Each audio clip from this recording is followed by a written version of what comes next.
1.5 hour. Papunta na ako sa sasakyan. Nandito na ako sa parking. So kapag hindi ako nakapag-gym kasi busy kami kapag. So bukas maaga din ako mag-gym kasi Sabado bukas pupunta kami ng simbahan na naman bukas. So ayan o, kailangan magsimba ng maaga kasi alas 3 lang start bukas ang punta. So alas 4 ang start ng simba, isang oras papunta doon.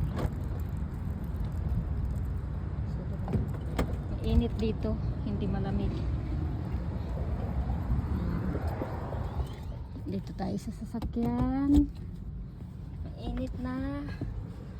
Ayan. Ayan yung pinagjijiman natin. Fitness. So,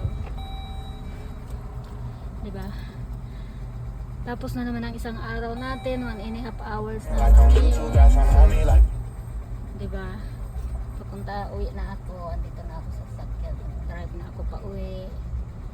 Punta na ako sa bahay. Kanina pumunta pala akong Walmart. Bumili ako ng water namin. So ayan lang guys. Have a nice day. Bye bye. Bukas ulit.